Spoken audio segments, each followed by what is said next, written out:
वशाकिरीन वल्हम्दुलिल्लाहि रब्बिल आलमीन।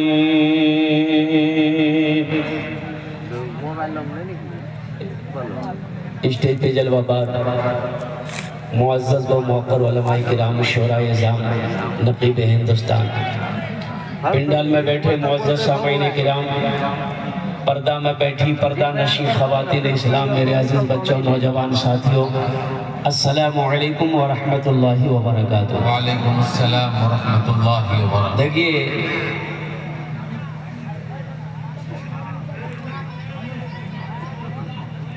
वक्त की किल्लत है और यूँ समझ लिए कि अभी स्टेज पे जो हमारे अकाबिरीन बैठे हुए, जो हमारे सरों के ताज हैं, बड़े बड़े उलमाए किराम, अल्लाह वाले, एक बार तो बोला निकली तो डेरी कथी लोता यूँ कह लीजिए कि इल्म के समंदर, अब उनके सामने मुझ जैसों को लबकुशाई करना ये भी अदबी है, लेकिन दावत मिली है तो कुछ बोलना होगा। दावत मिली है तो छोड़ दे। तो अल्हम्दुलिल्लाह तबीयत मुसलसल खराब है। रात में उड़ीसा में थे, अब यहाँ हैं। ज़्यादा देर नहीं, इंशाअल्लाह 35 से 40 मिनट के अंदर में मैं अपनी गुफ्तगू को मुकम्मल करने की कोशिश करूँगा। पहले आप एक वादा करें कि इंशाअल्लाह, देखिए जलसा आपने सजाया है, ये जलसा आपका है और हमारे अकाबिरीन बैठे हुए हैं, ऐसे ऐसे अल्लाह वाले यहाँ पर बैठे हुए हैं, ऐसे ऐसे हमारे सरों के ताज बैठे हुए हैं कि अगर वो दुआ के लिए हाथ उठा दें तो अल्लाह उनकी दुआ को रद्द नहीं करता, अल्लाह उनकी दुआ को अपनी बारगाह में कबूल फरमाए। इंशाअल्लाह वादा करें कि दुआ करके ही यहाँ से उठेंगे इंशाअल्लाह। कितने लोग तैयार इंशाअल्लाह? दुआ के लिए कुछ लोग कहते हैं कहाँ दुआ करते हैं, दुआ कबूल नहीं होती। कुछ लोग शिकायत करते हैं कहाँ मौली साहब को जब बोले जब मांगे जी नहीं मिली।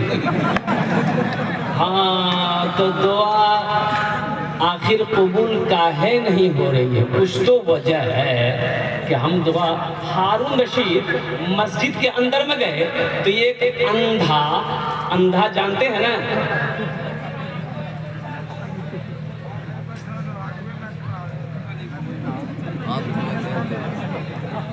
नहीं पॉइंट आपका ठीक है एकदम, आप अपनी जगह पे ठीक है, पॉइंट ठीक है। हारून रशीद मस्जिद के अंदर में दाखिल हुए तो देखा एक अंधा आदमी, नाबीना आदमी दुआ कर रहा है, ये अल्लाह मेरी आंखों में रोशनी नहीं है, आंख ठीक कर दे, या अल्लाह ठीक कर दे, ठीक पावर से। तो हारून रशीद जलसा था, तो उन्होंने देखा कि भाई ये दुआ मांग रहा है लेकिन जो तवज्जो होनी चाहिए वो नहीं है। तो आपने पूछा कि ये दुआ कितने दिनों से तुम मांग रहे हो, ये दुआ जो मांग रहे हो आपके लिए कितने दिनों से? कहा कि 10 साल से मांग रहे हैं कि अल्लाह मेरी आंख को ठीक कर दे, लेकिन दुआ कबूल नहीं हो रही है। तो हारून रशीद बोले कि सुनो, कल तक तुम्हारे पास टाइम है, अगर कल तक तुम्हारी आंख ठीक नहीं हुई तो फांसी में लटका देगा तुम्हें। बादशाह का कहा कि मैं बादशाह हूँ, हारून रशीद हूँ, तू 10 साल से दुआ मांग रहा है, अल्लाह तेरी दुआ को कबूल नहीं कर रहा है, अल्लाह तेरी दुआ नहीं सुन रहा है, तेरी आंखें ठीक नहीं हो रही है, बस कल तक का वक्त है, जो करना है तू कर ले, कल फांसी चाहेंगे। हारून रशीद चले गए। अब ये नाबीना आदमी, ये अंधा अब वो रोने लगा हाथ उठाकर कि या अल्लाह, पहले तो आंख मांग रहे थे, या अल्लाह ये बादशाह जो बोलता है वो करता है, या अल्लाह अगर तूने आंख ठीक ना किया तो हकीकत में कल हमको ये चढ़िए देगा। रोना शुरू कर दिया और कुर्बान जाओ, ऐसा रोया और कुर्बान जाओ, अल्लाह ने उसकी आंख ठीक कर दी। अच्छा, हारून रशीद उसके कल होके मस्जिद में आए, देखा कि आंख सही सलामत है, आंख में रोशनी है और चल रहा है, फिर रहा है और कुर्बान जाओ। इसलिए कहा कि देखो, जो दुआ जो होनी चाहिए ना, वो दिल से होनी चाहिए, दुआ दिल से हो। ये हम लोग जो मस्जिद के अंदर में दुआ मांगते हैं, अब वो नमाज पढ़े कितने लोग दुआ मांग रहे हैं, और बना देना फिर दुनिया हसनत व फिल आखिरति हसना व किना अज़ाबन्नार, सुभान रब्बिका रब्बिल इज़्ज़ति अम्मा यसिफून व सलामुन अलल मुरसलीन। चलो अल्लाह का बंदा किससे मांग रहा है? आपको पता है आप किससे मांग रहे हो? अरे किससे मांग रहे हो? आपको पता है वो सारे बादशाहों का बादशाह है। और कुर्बान जाओ, आज एमएलए के पास कोई काम करने के लिए जाओ, एमपी के पास कोई काम करने के लिए जाओ, पहले परमिशन लेनी होगी। एमपी साहब से बोलो मैं कटिहार से, मैं राजधानी से आया हूँ, उनसे मिलना चाहता हूँ। कटिहार का एमपी साहब कौन है? क्या नाम उनका? तारिक अनवर साहब। तारिक अनवर साहब के पास जाइए मिलने के लिए। अभी तो यहाँ कटिहार में नहीं मिलेगा, सीधे डायरेक्ट दिल्ली, इलेक्शन के टाइम में मिलेगा, अभी नहीं मिलेगा। परमिशन लेनी पड़ेगी और कुर्बान जाओ, आप जाकर वहां पर खड़े हो जाएंगे। जब आपका वक्त आएगा तो एमपी साहब पूछेंगे क्या बात है? बोला एमपी साहब फला काम मेरा नहीं हो रहा है, अगर आप करवा देते तो बड़ा अच्छा रहता, काम रुका हुआ है। अदब के साथ खड़े हैं और कुर्बान जाओ, जो बादशाहों का बादशाह है, जो खालिक के कायनात है, ओ मेरा प्यारा अल्लाह, उनके सामने हाथ उठाओ और वो दुआ कबूल ना करे, ऐसा हो ही नहीं सकता है। तुम मांग कर तो देखो। मेरा अल्लाह कुरान में कहता है वक़ाल रब्बुकुम उदऊनी अस्तजिब लकुम, मेरा बंदा तुम मुझे पुकारो, मैं तेरी दुआ को कबूल करूंगा। अल्लाह से मांगना सीखो, अल्लाह से मांगना सीखो। देने वाला अल्लाह है, मेरा रब है, अल्लाह का वादा पक्का वादा है। और हजरत सुलेमान अलैहिस्सलाम के जमाने में कहत पड़ गया, वो बारिश नहीं हो रही है, लोग परेशान हो गए। हजरत सुलेमान अलैहिस्सलाम के पास लोग दौड़े दौड़े आए, ए अल्लाह के पैगंबर दुआ कर दे बारिश हो जाए, वो जानवर मर रहे हैं, लोग परेशान है, खेतियां सूख रही है, वो कुर्बान जाओ। हजरत सुलेमान अलैहिस्सलाम लोगों को लेकर बोले चलो भाई मैदान में चलते। ओ मैदान में गए, ना मैदान में गए दुआ करने के लिए, अभी मैदान में पहुंचे ही थे तो हजरत सुलेमान अलैहिस्सलाम ने सारे लोगों से कहा कि चलो अपने अपने घर को चलो, दुआ कबूल हो गई। बोला दुआ कबूल हो गई, दुआ तो मांगे नहीं, दुआ तो मांगे नहीं है। तो हजरत सुलेमान अलैहिस्सलाम इरशाद फरमाए कि एक चूंटी अपने बिल में से निकलकर, चूंटी बिल में से निकलकर अल्लाह की बारगाह में फरियाद की है, या अल्लाह प्यासी हूँ बारिश को बरसा दे, प्यासी हूँ बारिश को बरसा दे। पानी बरसेगा, अल्लाह बरसाएगा और लोग अपने अपने घरों को ना पहुंच पाए, अल्लाह ने बारिशों का नुज़ूल फरमा दिया। अल्लाह चूंटियों की सुन रहा है, जानवरों की सुन रहा है, परिंदों की सुन रहा है, हमारा नहीं सुनेगा। भाई सुनेगा कि नहीं सुनेगा? सुनेगा? हाँ, गड़बड़ी हम लोगों में है, बहुत गड़बड़ी।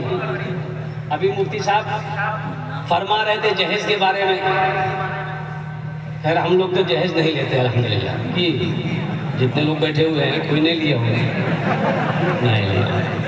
पक्का मुसलमान है।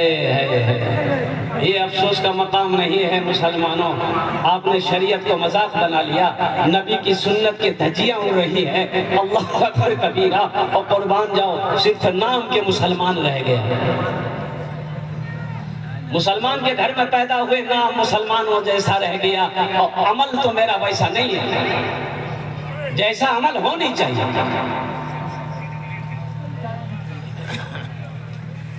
कौन कौन से काम नहीं जो हम नहीं करते?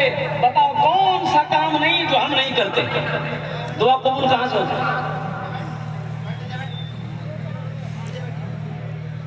जुमे की नमाज मस्जिद में पढ़ने गए और नमाज पढ़कर जब निकले देखे जूता गायब। जूता कौन ले गया भाई? मतलब कोई पहन के गया होगा।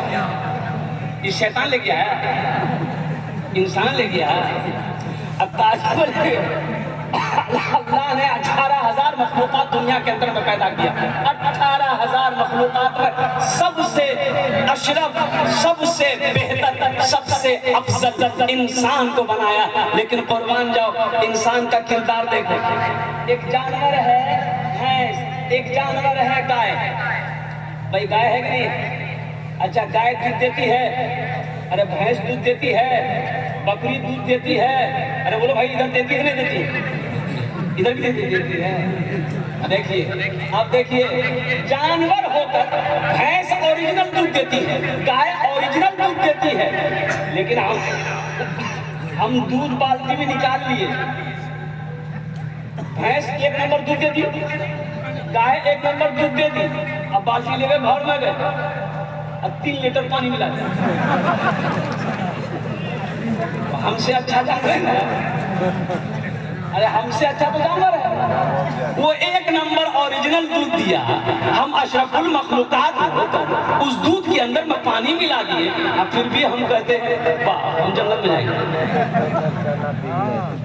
मेरे भाइयों, मेरे बच्चों, नौजवानों, देखो अब भी वक्त है।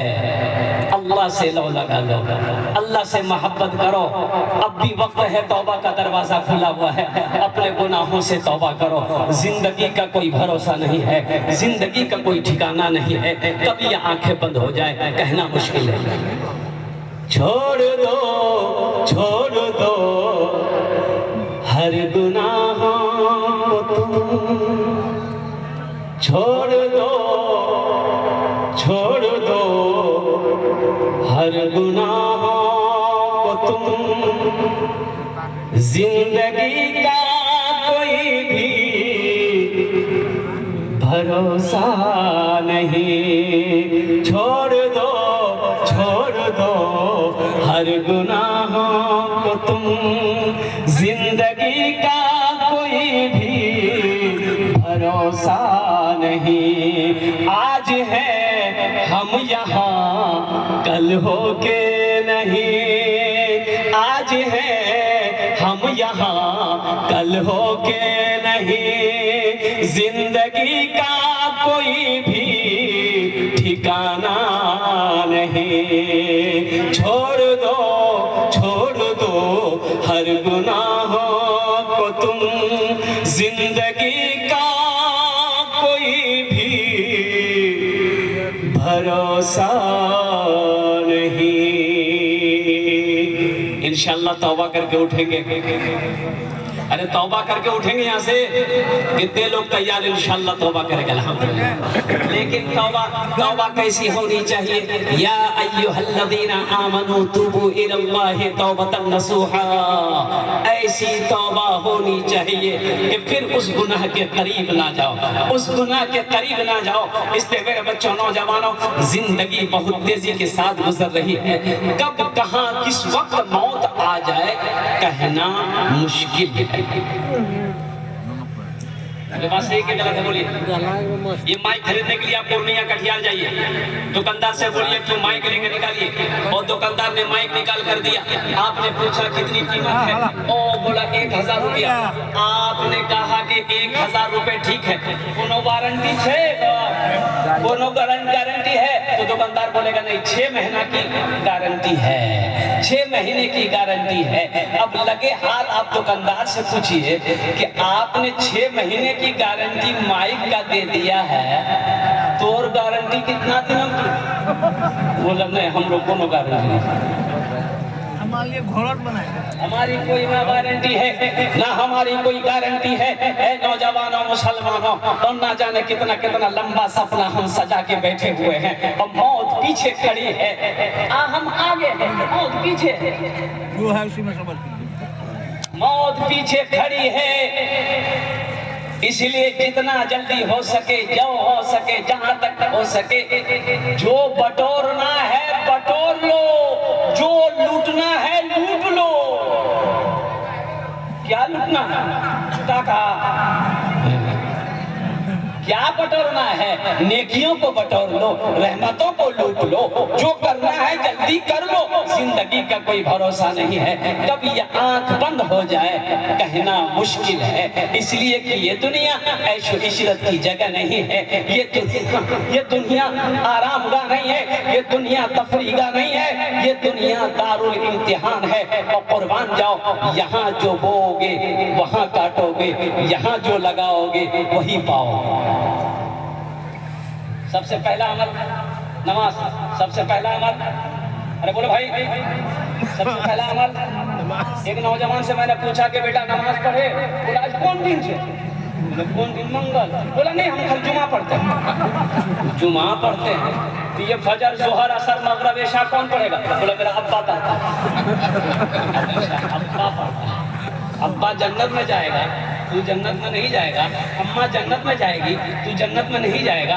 और कुर्बान जाओ नौजवानों, और हश्र के मैदान में सबसे पहले पूछ नमाज की होगी। देखो दुनिया के हुस्न में, दुनिया की रंगीनियों में खोकर अपनी आखिरत को बर्बाद ना करो। कसम खुदा की मर जाओगे, कोई पूछने वाला ना होगा।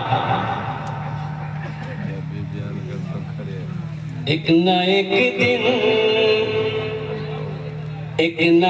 दिन हर एक इंसान चला जाएगा।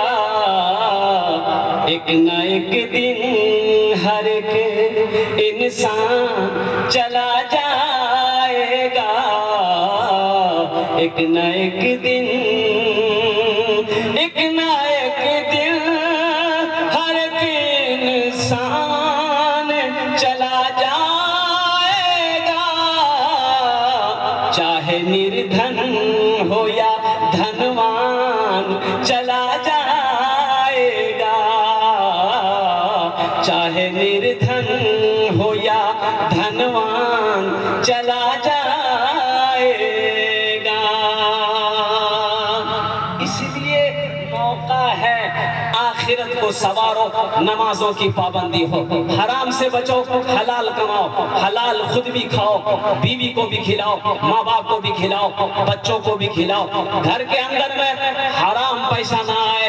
और कुर्बान जाओ, इसलिए कि आप हराम कमा कर लाओगे। और मुसलमानों नौजवानों सुनो, हराम पैसा कमा कर लाओगे, बीवी खाएगी, बच्चा खाएगा। और कुर्बान जाओ, इसका हिसाब तुझे देना पड़ेगा, बीवी नहीं देगी।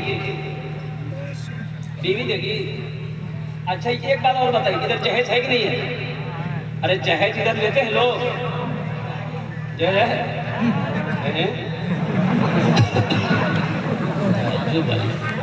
बताइए। ये भी हम मुसलमान। और अभी मुफ्ती साहब कह रहे थे ना, अभी तकरीर कर रहे थे कि जहेज का लेना, मांग कर लेना, ये रिश्वत है, ये रिश्वत है, ये पैसा हराम है। अच्छा सबसे बड़ी बात ये है कि देखिए इसमें गलती किसकी है। देखिए नौजवान की शादी होती है तो नौजवान बात करने के लिए नहीं जाता, फाइनल करने के लिए नौजवान नहीं जाता, लड़का नहीं जाता। लड़का जाता है इधर क्या? कौन जाता? पिताजी जाता है। और पिताजी गया, बाप गया, अब्बा गया, समधी को फोन कर दिया, समधी बस आज फाइनल होगा, हम आ रहे हैं। और कुर्बान जाइए, बेटी वाला मजबूर है कि समधी आ रहा है, ना जाने क्या क्या मांगेगा। बिरयानी बना दिया, पुलाव बना दिया, खीर बना दिया। और कुर्बान जाइए कि कुछ खिला देंगे तो रहम पैदा होगा, कुछ कम करो। ये पहुंचा, शान से पहुंचा, यहाँ तक हाथ झुका के खाया। और लड़की वाला अब बातचीत शुरू हुई कि समधी कहिए। बोला कि कहिए क्या? बस वही यहाँ चाह। लड़की वाला बोला कि हजरत समधी साहब देखिए, मेरे पास 4 बेटी है, मेरे पास 3 बेटी है, और फला है मुआशरा। और कुर्बान जी जो कमेटी हमारी बनी है, मैं सलाम करता हूँ अपने अकाबिरीन और इस कमेटी को कि इस कमेटी के हवाले से गरीब बच्चियों का निकाह, गरीब बच्चियों की शादी, ओहो यतीम बच्चियों की शादी हो रही, ये लोग करवा रहे हैं। नौजवानों हर साल उम्रा करो, अब मोहल्ले के अंदर में गरीब की बच्ची शादी नहीं हो रही जहेज की वजह से, तुम क्या समझते हो उम्रा कबूल है? नहीं, उम्रा कबूल हो जाएगा। वो गरीब की बच्ची है, बाप के पास पैसा नहीं है, जवानी ढल रही है, सबसे पहले उम्रा बाद में करना, पहले उस बच्ची की शादी कराओ। अगर नबी ये कौने जनाबे मोहम्मद रसूलुल्लाह सल्लल्लाहु अलैहि वसल्लम की अगर उम्मत हो, मुसलमान हो, तो सबसे पहले अपने बस्ती के अंदर में, मोहल्ले के अंदर में नजर उठाकर देखो कि अल्लाह ने मुझे दौलत दिया है, माल दिया है, और कुर्बान जाओ। उम्रा हर साल करना जरूरी नहीं है, पहले उस बच्ची का शादी कराओ। निकाह को आसान करो, सेना मुश्किल हो जाए। हमने निकाह को बड़ा मुश्किल कर दिया, सेना आसान हो गया। ज़िना इतना आसान हो गया, 500 रुपया लीजिए, 500 क्या 300 200 100 टका ला जा मियाँ, खेल खत्म। निकाह करने में तो झमेला है, निकाह करने में तो झमेला, तुमने झमेला पैदा कर दिया है। अपाची गाड़ी जब तक बेटी वाले को होगी नहीं, उसकी बेटी की शादी नहीं हो सकती है। 3 लाख रुपए जब तक वो बेटी वाले के पास होगा नहीं, उसकी बेटी की शादी नहीं हो सकती है। और पलंग का इंतजाम उसके पास जब तक नहीं होगा, और कुर्सी सोफा सेट का टीवी का इंतजाम जब तक बेटी वाले के पास नहीं होगा, उसकी बेटी की शादी नहीं होगी। वो बेचारा गरीब जानता है। अल्लाह की बारगाह में जवाब नहीं दोगे, मुसलमानों मरना नहीं है। अच्छा बाप चला गया, वो लड़की वाला बोला कि समझी 4 बेटी है मेरे पास, हम तो गरीब आदमी हैं, 4 लाख नहीं, कुछ कम कीजिए। अच्छा ठीक है 3 लाख। अच्छा लड़की वाला बोला ठीक है, और कुछ बोला भी तो बाकी है। अब क्या बाकी? बोला बॉक्स वाला पलंग 45,000 रुपये कीमत है, तो समझी नॉर्मल पलंग ले लीजिए। बोला नहीं बॉक्स वाला दीजिएगा, कभी कभी हम भी उसमें बक्सा में घुस जाएंगे। फ्रिज दीजिएगा, वॉशिंग मशीन दीजिएगा, कूलर दीजिएगा, और लास्ट में टीवी दीजिएगा। बेचारा तो मजबूर है ना, लड़की वाला तो मजबूर है ना भाई। जिस बाप के कंधे पर बेटी, जवान बेटी बैठी हो, उस बाप से पूछो रात को नींद नहीं आती। जिस भाई के कंधे पर जवान बहन बैठी हो, उस भाई को रात में नींद नहीं आता है। पिछले साल 2024 का रिपोर्ट है, ये सर्वे है। यूपी के अंदर में 800 बच्चियां, मुसलमानों की 800 बच्चियां मुर्तद हो गई। 800 बच्चियां।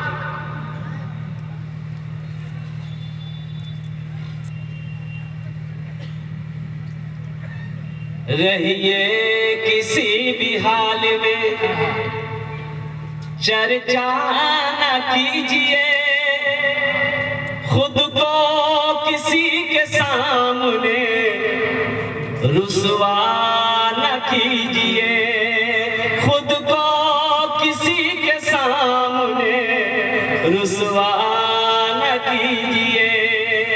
घर में जरूर लाइए बेटी गरीब की, लेकिन किसी गरीब से सौदा कीजिए, लेकिन किसी गरीब से सौदा न कीजिए।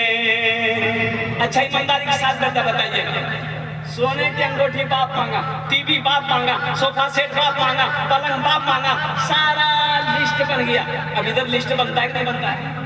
अरे बोलो भाई बनता नहीं बनता है? अच्छा लिस्ट बन गया। अच्छा लड़का को पता नहीं, लड़का को पता नहीं है कि मेरा अब्बा क्या क्या मांगा है। बारात गई, निकाह होकर दुल्हन लेकर। अच्छा ये गाड़ी साथ में जाती है, जहेज लेकर आती है। अच्छा ईमानदारी के साथ बताइएगा, पलंग उतरेगा किसके रूम में लगेगा, बाप के रूम में या बेटे के रूम में? अरे जल्दी बोलिए भाई। बेटा के रूम में लगेगा। पलंग में कौन सोएगा? बेटा सोएगा। मांगा कौन है? बाप मांगा है। सोफा सेट आएगा बेटे के रूम में, और सारा सामान बेटे के रूम में लगेगा, सजेगा। मांगा कौन है? बाप मांगा है, और टीवी बाप मांगा है। बाप का इंतकाल हो गया, दुनिया के अंदर में फिल्में चलती रहेंगी, और कुर्बान जाओ, कब्र में ठोकैया कौन खाएगा? बाप खाएगा कि बेटा खाएगा? हम ऐसी गलती काहे करेंगे? हम भाई हम ऐसा गुनाह काहे करेंगे? हाँ, ये माँ बाप के ऊपर में है।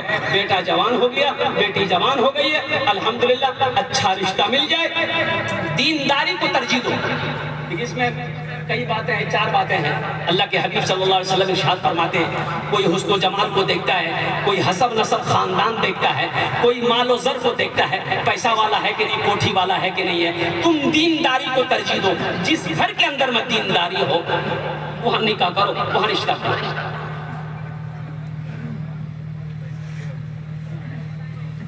एक औरत आई अल्लाह के रसूल सल्लल्लाहु अलैहि वसल्लम की बारगाह में, या रसूल अल्लाह सल्लल्लाहु अलैहि वसल्लम, मैं अपने आप को हिबा करती हूँ। अब खामोश हो गए कि नौजवान खड़ा था। तो नौजवान ने कहा कि या रसूल अल्लाह सल्लल्लाहु अलैहि वसल्लम, अगर आप इस औरत से निकाह नहीं करेंगे तो मेरी शादी करवा दीजिए, मेरी शादी करवा दीजिए। तो आपने फरमाया तुम्हारे पास महर देने के लिए कुछ है? कहा कि या रसूल अल्लाह सल्लल्लाहु अलैहि वसल्लम, मेरे पास महर देने के लिए कुछ नहीं है। कहा कि जाओ घर जाके देखो। कहा कि या रसूलल्लाह देखना क्या है, घर में तो कुछ है ही नहीं, मुझे पता है। बोला फिर भी जाओ देखो जाकर। ओ गया, भागा भागा गया घर, आया लौट कर आया, कहा या रसूलल्लाह सल्लल्लाहु अलैहि वसल्लम, मैंने घर के कोने कोने को ढूंढा, कुछ ना मिला। तो आपने फरमाया कि कोई लोहे की अंगूठी ही देखो, मिल जाए तो ले आओ। लोहे की, अरे बोलो भाई ले आओ।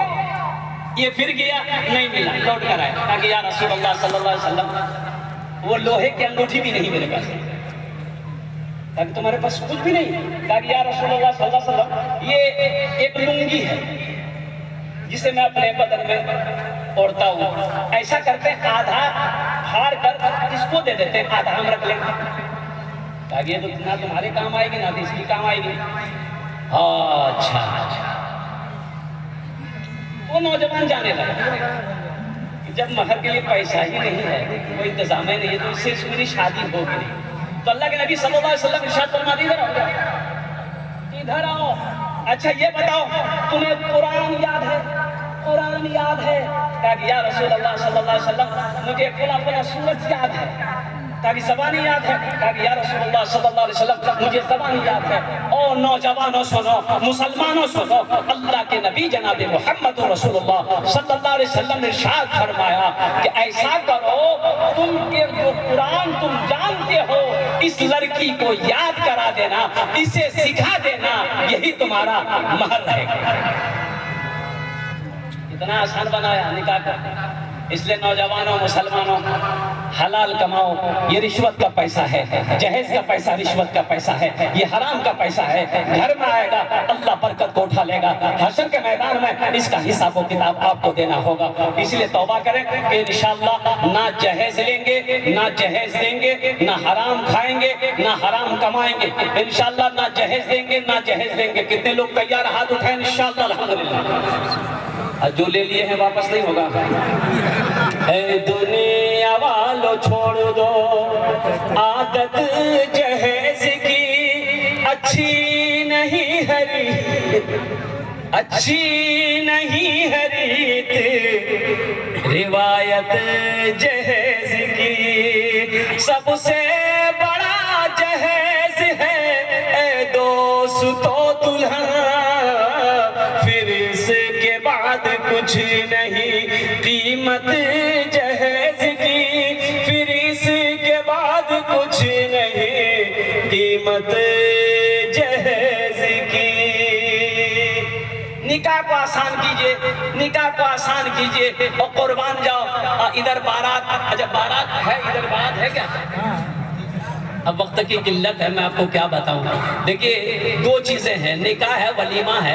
निकाह है वलीमा है, ये बारात का कहीं कोई तस्करा है ये नहीं है भाई। ये बारात किस बला का नाम है, ये बला क्या है बारात। इसलिए मुसलमानों नौजवानों ये मुनासिब नहीं है। ये बारात जो लेकर आप जाते हैं लड़की वालों की यहाँ और कुर्बान जाओ, ओहो ये कम जुल्म है। ये तो लड़की वाला से 3 लाख रुपए लिए, ऊपर से सारा सामान लिए, ये भी जुल्म है कि बाराती अल्लाह अल्लाह 300 बाराती है कि लालू यादव का रेडी है। काहे जा रहा बाराती भाई, लड़की वाले के ऊपर जुल्म क्यों कर रहा है। हर जालिम अल्लाह के घर, अल्लाह के कटघरे में खड़ा किया जाएगा। हर जालिम से अल्लाह सवाल करेगा। इसलिए मुसलमानों किसी के ऊपर में जुल्म ना हो, किसी के ऊपर में जुल्म ना हो। ये जहेज लड़की वाले को परेशान करके उनको सूद पर पैसा उठाने पर मजबूर करके और जमीन बेचवा कर पैसा लेने पर मजबूर करके आप उसके ऊपर में जुल्म कर रहे हो। अल्लाह की बारगाह में इसका आपको जवाब देना होगा। इसलिए निकाह को आसान कीजिए, हलाल कमाइए। देखिए एक बात याद रखिएगा, माल नमाज के बारे में 1 सवाल, रोजे के बारे में 1 सवाल, हज के बारे में 1 सवाल, पैसा के बारे में 2 सवाल होगा। पैसे के बारे में क्या सवाल होगा? 2 सवाल होगा। अल्लाह पहला सवाल करेगा पैसा कहां से कमाए, इसका हिसाब दो। इसका हिसाब दो कहां से कमाए।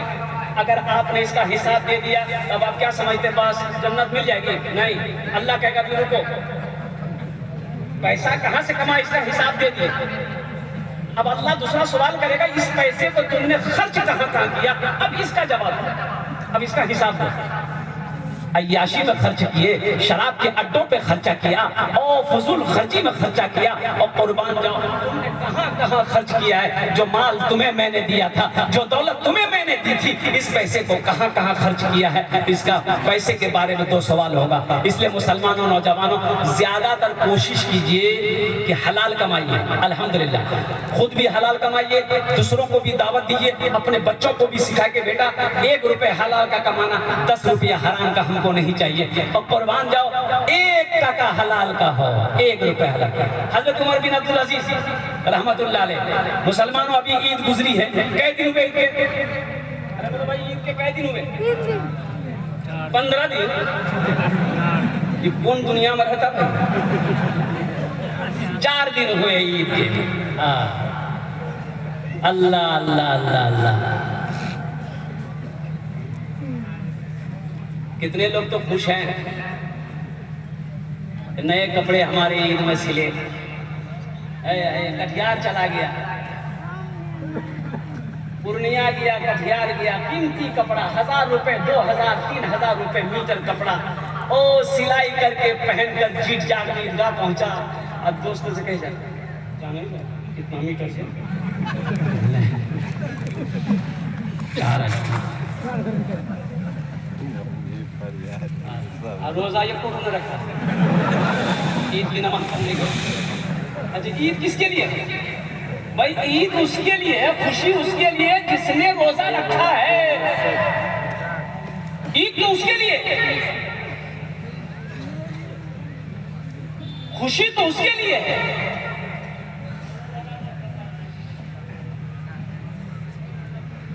हजरत उमर बिन अब्दुल अजीज रहमतुल्लाह अलैह, मुसलमानों सुनो, वो ऐसे नौजवान था ना, एक कपड़ा एक दिन पहनते थे, दूसरे दिन नहीं पहनते थे ना, और इतनी उम्दा खुशबू लगाते थे हज़रत उमर बिन अब्दुल अजीज रहमतुल्लाह अलैह कि जिस गली से गुजर जाते थे तो लोग बाद में उस गली से गुजरते थे तो उनकी खुशबू सुनकर पता कर लेते थे कि इधर से उमर बिन अब्दुल अजीज गुजरा है, उसी की खुशबू महक रही है।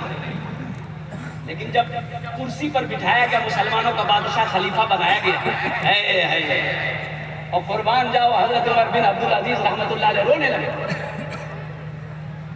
घर के अंदर में तशरीफ लाए अपनी बीवी फातिमा, और ये बीवी कौन थी पता है आपको? 7 पुश्तें इसकी बीवी के बादशाह थे, बाप की बादशाह, 2 भाई बादशाह, दादा बादशाह, परदादा बादशाह, ये उनकी बेटी थी, बादशाह की बेटी। फातिमा हज़रत उमर बिन अब्दुल अजीज रहमतुल्लाह अलैह घर के अंदर में तशरीफ लाए। आपने फरमाया, फातिमा क्या तुम चाहती हो कि जन्नत में तुम मेरे साथ रहो? कहा कि मेरे सरताज मेरे शौहर, क्यों नहीं?